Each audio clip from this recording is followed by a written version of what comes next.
Assalamu alaikum and welcome back to the podcast. In this episode, we'll be going through another episode of the story of Yusuf alayhi salam. So if you haven't caught up on the previous 5 episodes, as I say, this is episode 6, then you can do in the playlist that we have on the YouTube channel. And in the podcast, you might have to scroll down a little bit. But we do have 5 previous episodes. So let's get into it, inshallah. So I'll read the passage, inshallah. Typically what we do is we read the passage and then I talk through it word for word and then I read it again at the end to give you guys an opportunity to see if you've understood all of it. And if not, then of course you can rewind, watch it again or whatever else.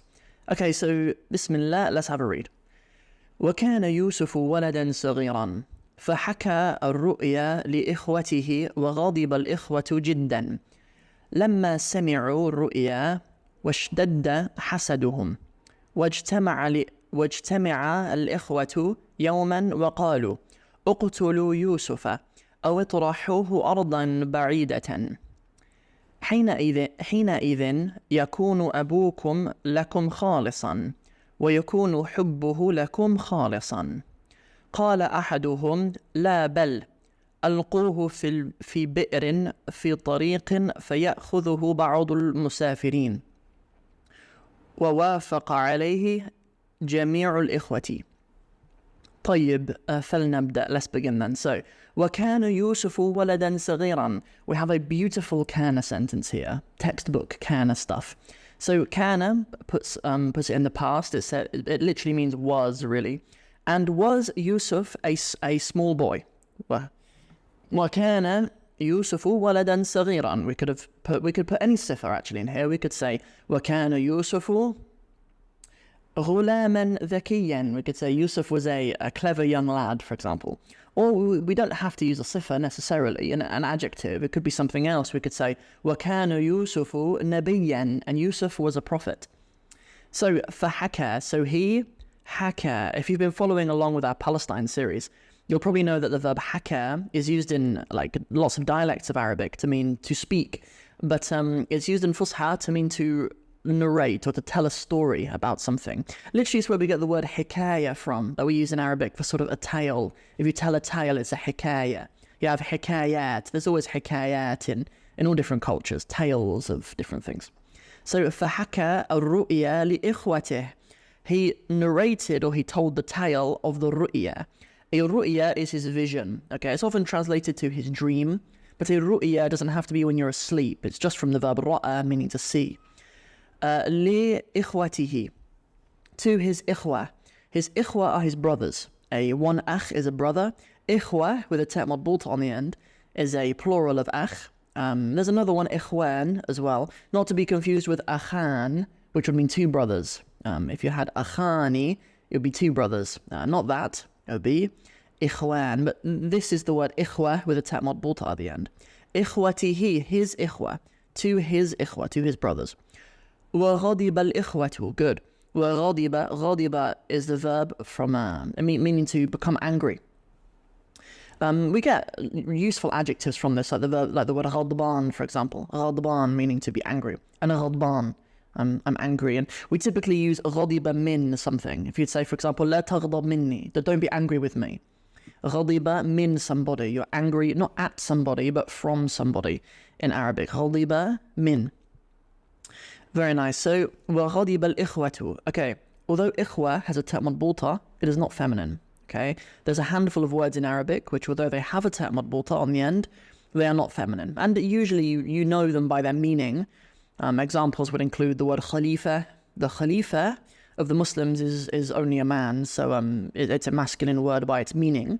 The word ikhwa, we've mentioned before, names like Hamza, Talha. These are men's names, but they happen to end in a ta' madbuta. Anyway, غَضِبَ الْإِخْوَةُ جِدًّا. They became very angry. They became angry جِدًّا, very much. لَمَّا سَمِعُوا. Lamma is a way of saying when, but this is a useful when of when you're setting the scene for something.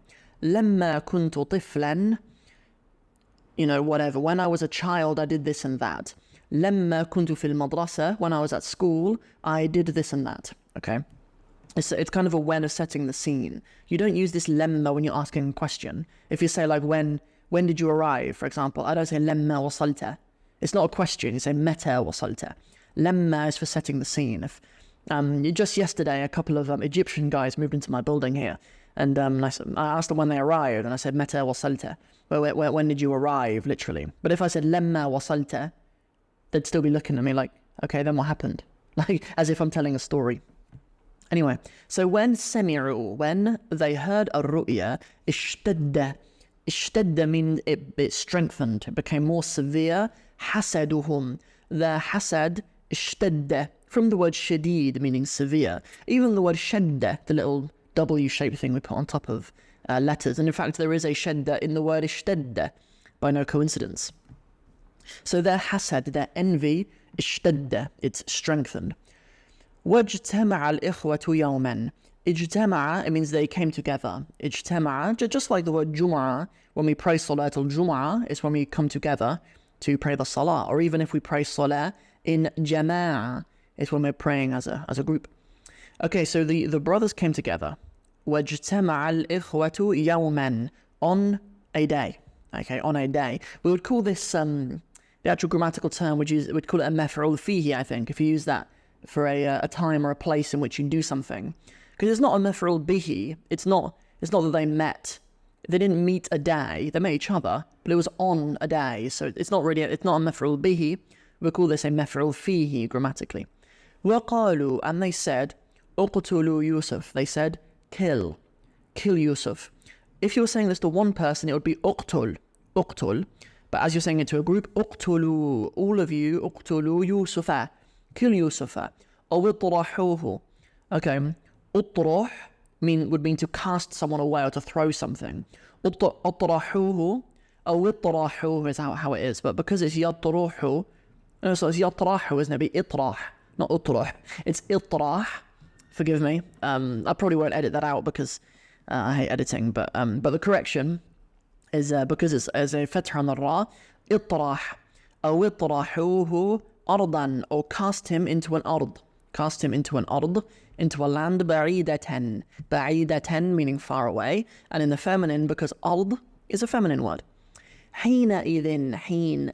A حين is a time. حينئذ, and at that time. Okay, and then يكون أبوكم, your father will be, لكم, for you, خالصا.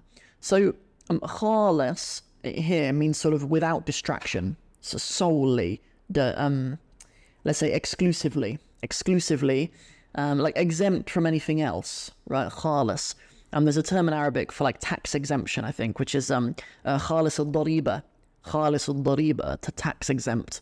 But anyway, خالص is, it will be Yusuf exempt for لكم, for you guys. ويكون حبه لكم خالصا, and يكون, it will be, حبه, his love, لكم, for you, خالصا, Yusuf exempt as well. قال أحدهم, one of them said, قال أحدهم, لا بل, لا, no, بل, we use bel as like an interjection to mean rather, we do this other thing. Bel, something else will happen. Rather, something else. La, like no. Bel, rather, let's do this other thing. If you're offering something that's almost the opposite, then we can use bel.